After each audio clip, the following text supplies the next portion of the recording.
দেশে চলে গেলেন, হাবশি দেশে চলে গেলাতে বেলাল আমার নবীর জন্য কানে হযরতে বেলাল নবীর জন্য খাওয়া দাওয়া ত্যাগ করে দিলেন, খাওয়া দাওয়া বন্ধ করে দিলেন।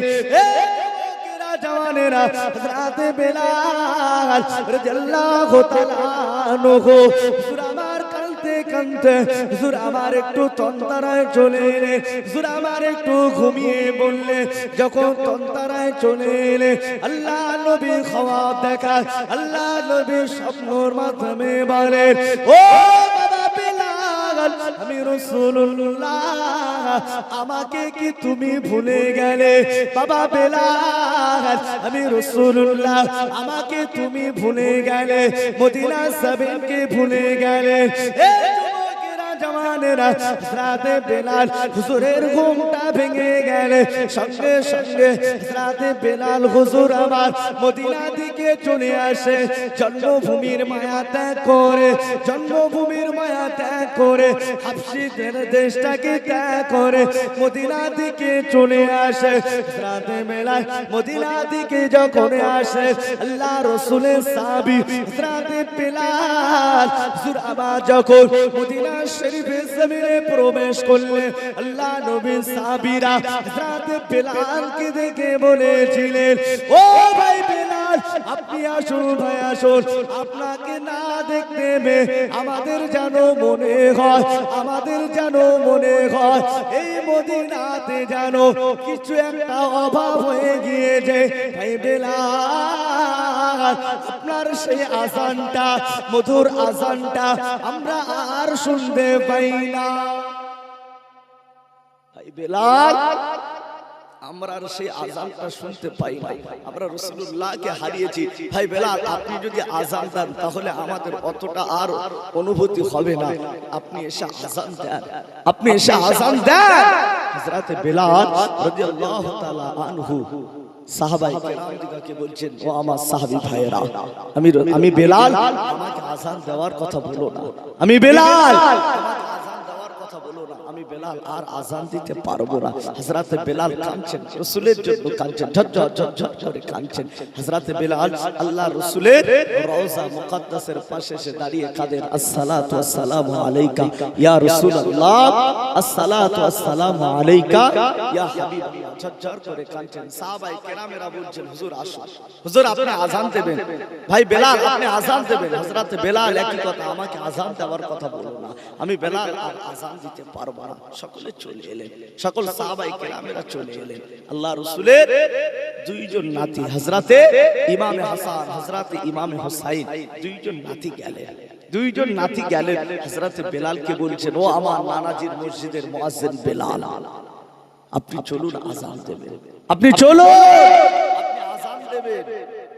হযরতে বেলাল দুজনকে জড়িয়ে ধরে বললেন যে আমাকে আযান দেওয়ার কথা বলো না, আমি বেলাল আযান দিতে পারবো না, আমি বেলাল আযান দিতে পারবো না।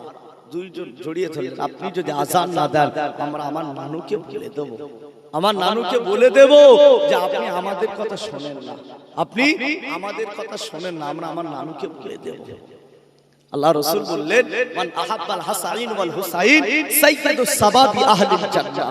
আল্লাহ রাসূল হাদিস শরীফের ভিতরে বললেন যে আমার ইমাম হাসান ইমাম হুসাইনকে কষ্ট দিল সেজন্য আমি রাসূলুল্লাহ আমাকে কষ্ট দিল, যে আমার ইমাম হাসান আমার ইমাম হুসাইনকে যে খুশি করলো, সান্ত্বনা দিল, আনন্দ দিল, সেজন্য আমি রাসূলুল্লাহ আমাকে খুশি করলো। জোরে বলবেন না, মহব্বতে হবে না সুবহানাল্লাহ। সেই হযরত বেলাল, সেই হযরত ইমাম হাসান হুসাইন দুইজন হযরতে বেলালকে গিয়ে ধরেছেন। হযরতে বেলাল আর ছাড়তে পারছেন না, আল্লাহ রাসূলকে তো কষ্ট দেওয়া যাবে না, ইমাম হাসান হুসাইনের কথাটা যদি অমান্য করি আল্লাহ রাসূলকে কষ্ট দেওয়া হবে, আল্লাহর নবীকে দুঃখ দেওয়া হবে। আমি বেলাল আল্লাহর নবীকে দুঃখ দিতে পারবো না, আমি বেলাল আল্লাহর রাসূলকে কষ্ট দিতে পারবো না। দুইজনের কথা ফেলতে পারলেন না। হযরতে বেলাল রাদিয়াল্লাহু তাআলা আনহু হুজুর আমার ওই সময়তে মদিনার মসজিদে নববী শরীফে আসলেন। নবীর উম্মতেরা নওজওয়ান তরুণেরা ও আমার মুরব্বিয়ানেরা হযরত বেলাল রাদিয়াল্লাহু তাআলা আনহু হুজুর আমার চলে এলেন হযরত ইমামে হাসান হযরত ইমামে হুসাইন হুজুরকে সঙ্গে নিয়ে মদিনার মসজিদুন নববী শরীফে হযরত বেলাল প্রবেশ করলেন। এই যুবকেরা জওয়ানেরা ও আমার মুরব্বিয়ানেরা হযরত বেলাল হুজুর আমার যখন মদিনার মসজিদে ঢুকে আযান দিতে হযরত বেলাল যখনই বললেন আশহাদু আন্না মুহাম্মাদার রাসূলুল্লাহ হযরত বেলাল যখন এই শব্দটা বললেন বলার সঙ্গে সঙ্গে হযরত বেলালের শাহাদাত আঙ্গুলটা মদিনার মসজিদুন নববী শরীফের মিম্বারের দিকে চলে গেলেন। হযরত বেলালের হাতটা যখন মদিনার মিম্বারের দিকে চলে গেলেন। এই যুবকেরা জওয়ানেরা আল্লাহ নবীকে দেখতে পায় না, আল্লাহ রাসূলকে না দেখতে পেয়ে হযরত বেলাল ওখানে বেহুশ হয়ে মদিনার জমিনে পড়ে গেলেন। এই যুবকেরা জওয়ানেরা ও আমার মুরব্বিয়ানেরা হযরত বেলাল যখন মদিনার মসজিদে এসে মদিনার মসজিদুন নববী শরীফে হুজুর আমার যখন বেহুশ হয়ে গেলেন, হুজুর আমার অজ্ঞান হয়ে গেলেন, সাহাবায়ে কেরামেরা হযরত বেলালকে তুললেন, হুশ কানা ফিরলেন। হযরত বেলালকে বললেন ও ভাই বেলাল আপনি আযান দেন। হযরত বেলাল বললেন ও সাহাবী ভাইয়েরা আমি বেলাল আযান দেব, আমার নবী কিছুদিন না, আমি বেলাল যদি দেখতে পাই আমি বেলাল মারা যাব। আমার নবী কোথায়? আমি বেলাল পূর্বে আযান দিয়েছি, আমার নবীকে মিম্বারে দেখেছি। আমি বেলাল যখন আযান দিয়েছি আশহাদু আন্না মুহাম্মাদার রাসূলুল্লাহ যখনই বলেছি, আমি বেলালের হাতটা মদিনার মিম্বারের দিকে চলে যেতে আমার নবী মিম্বার শরীফে বসে থাকতে ও সাহাবী ভাইরা আমি বেলাল আযান দেব, আমার নবী এখানে থাকবে না, আমি বেলাল আযান দিতে পারবো না। হযরত ইমামে হাসান হযরত ইমাম হুসাইন বলেছে বেলাল আর থাকতে পারলেন না। হযরত বেলাল আবার উঠলেন, আবার আযান দিচ্ছেন, আবার আযান দিতে দিতে যখন হযরত বেলাল বলেন আশহাদু আন্না মুহাম্মাদার রাসূলুল্লাহ আবার যখনই বললেন বেলাল হুজুরের হাতটা শাহাদাত আঙ্গুলটা মদিনা শরীফের মসজিদের মিম্বার শরীফের দিকে চলে গেলেন। আল্লাহ নবীকে হুজুর আমার না দেখতে পেয়ে হযরত বেলাল আবার বেহুশ হয়ে গেলেন, অজ্ঞান হয়ে গেলেন। হযরত বেলাল হুজুর আর অজ্ঞান হয়ে গেলেন, হুশ কানা ফিরলেন। সাহাবায়ে কেরামেরা হযরত বেলালকে বললেন ও ভাই বেলাল আপনি আযান দেন। হযরত বেলাল হুজুরের মনটা বড় খারাপ, হুজুরের মনটা বড় খারাপ, আমার নবীকে না দেখতে পেয়ে আমার রাসূলুল্লাহকে যদি যতক্ষণ না পর্যন্ত আমি বেলাল না দেখতে পাবো আমি বেলাল আমার হৃদয় আমার অন্তরটা আনন্দিত হবে না। হযরত বেলাল দ্বিতীয়বার আযান দিতে আরম্ভ করলেন। এই যুবকেরা জওয়ানেরা ও আমার মুরব্বিয়ানেরা হযরত বেলাল হুজুর আমার আবার আযান দিতে রইলেন, আবার আযান দিতে রইলেন। হযরত বেলাল রাদিয়াল্লাহু তাআলা আনহু হুজুর আমার যখন আবার বললেন আশহাদু আন্না মুহাম্মাদার রাসূলুল্লাহ হুজুরের হাতটা আবার মিম্বার শরীফের দিকে চলে গেলেন। জওয়ানেরা ও আমার নবীর দিওয়ানারা ও আমার রাসূলুল্লাহর পাগলেরা ও আমার নবীর আশিকি গণেরা হযরত বেলাল হুজুরের হাতটা যখন আবার মদিনার মিম্বারের দিকে চলে গেলে হযরত বেলাল দেখতে পেলেন রূহানি অবস্থাতে আল্লাহ নবী মদিনার মসজিদের মিম্বারে বসে আছে। জোরে হবে না সুবহানাল্লাহ, মহব্বতে হবে না সুবহানাল্লাহ, নারী তাকবীর। মিম্বার শরীফের রুহানি অবস্থাতে বসে আছেন। আমার ভাইরা বাবাজিরা, মুক্তাসার করলাম, সংক্ষেপ করলাম। আমার ভাই এসেছে, আলাপ আলোচনা রাখবেন। যা কিছু আলাপ আলোচনা করেছি প্রতি জুমার দিনে তো বায়ান দেয়, আমার ওয়াজ আপনারা শুনেন। আজকে সংক্ষেপের সময় যা কিছু বলেছি, আল্লাহ অধম গুনাহগার জবান থেকে যা কিছু বলিয়ে নিয়েছেন, আল্লাহ আমাদের সকলকে শোনা এবং বলার থেকে যেন বেশি বেশি নেক আমল করার তৌফিক দান। বলুন আল্লাহুম্মা আমিন। জোরে বলেন আল্লাহুম্মা আমিন। সকলে একবার তাকবীর দেন, নারায়ে তাকবীর, নারায়ে তাকবীর। সিলসিলায়ে হক ফুরফুরা শরীফ, সিলসিলায়ে হক ফুরফুরা শরীফ, জনাব আলহাজ হযরত হাফেজ কারি মাওলানা আব্দুল মুনাইম ফাতিহি সাহেব। নারায়ে তাকবীর, নারায়ে তাকবীর। দুরূদ শরীফ। আল্লাহুম্মা সাল্লি আলা। তিনি আসছেন। পূর্বে আমাদের সকলের মহব্বতের মানুষ পীরজাদা জুনাইদ সিদ্দিকী ভাইজান হুজুর, তিনি ওয়াজ নসিহত করেছেন। একের পর এক ওলামা হযরতরা আসবেন, আলাপ আলোচনা করবেন। যারা এদিক ওদিকে আছেন বা চিন্তা করছেন জলসা হবে কি হবে না, ইনশাআল্লাহ আল্লাহ রাজি থাকলে জলসা হবে। পাশে মসজিদ আছে, অসুবিধা হলেও মসজিদের ভিতরে ইনশাআল্লাহ হবে। আল্লাহ কবুল করেন। সকলে বলি আল্লাহুম্মা আমিন। আল্লাহ রাসূল সাল্লাল্লাহু আলাইহি ওয়াসাল্লাম হাদিস শরীফের ভিতরে তিনি বলেছেন, মান নাসিআ সালাতা আলাইয়া খাতিয়া তারিকাল জান্নাত। আল্লাহ নবী বললেন যে আমার উম্মত উম্মাতানিরা তারা যদি দরুদ পড়তে ভুলে যায়, সে যেন জান্নাতের রাস্তাটা ভুলে গেল। রাসূলের প্রতি দরুদ অবশ্যই পড়তে হবে, নচেত আমরা জান্নাতে যেতে পারবো না। নবীর মহব্বত অন্তরে নিয়ে আসতে হবে। কেন? এটা আমি মহিবুল্লাহ আমি বলি না, কোরআন বলছে বিসমিল্লাহির রহমানির রহিম, মাইয়ুতিউর রাসূলা ফাকাদ আতা আল্লাহ। আল্লাহ বলছে আমি আল্লাহ আমাকে পেতে গেলে, আমি আল্লাহ আমাকে ভালোবাসতে গেলে তোমরা আমার নবীর ইত্তেবা করো, তোমরা আমার রাসূলকে অনুসরণ করো, তোমরা আমার নবীকে ভালোবাসো, আমি আল্লাহ আমার ভালোবাসা হবে। বলেন না সুবহানাল্লাহ। মহব্বতে হবে না সুবহানাল্লাহ। সেই রাসূলের ইত্তেবা মহব্বত দিলে অন্তরে পায়দা করতে হবে, নইলে নাজাত পেতে পারবো না। এসেছি দুনিয়াতে, আল্লাহর হুকুম হলে আমরা চলে যাব, আমরা চলে যাব। জানি না এই জান্নাতের বাগানে আমরা বসতে পারবো কিনা। সেই নবীর মহব্বত ভালোবাসা অন্তরে নিয়ে আসে। কোন নবীকে মানবেন, কোন রাসূলুল্লাহকে মানবেন। নবীর উম্মতেরা, নওজওয়ানেরা, ও মুরব্বিয়ানেরা, আল্লাহ নবীকে কারো ভালোবেসেছিলেন, আল্লাহ নবীকে কারা মহব্বত করেছিলেন। এ পুরাতন কামারগাতির যুবকেরা, এ জওয়ানেরা, ও আমার মুরব্বিয়ানেরা, আল্লাহ নবী নূর নবী দয়া নবী হুজুর আমার বান্দাদের ঘরে, উম্মতের ঘরে আল্লাহ নবী কতটা ভালোবেসেছেন, আল্লাহ নবী কতটা প্যার করেছেন, আল্লাহ নবী কতটা মহব্বত করেছে।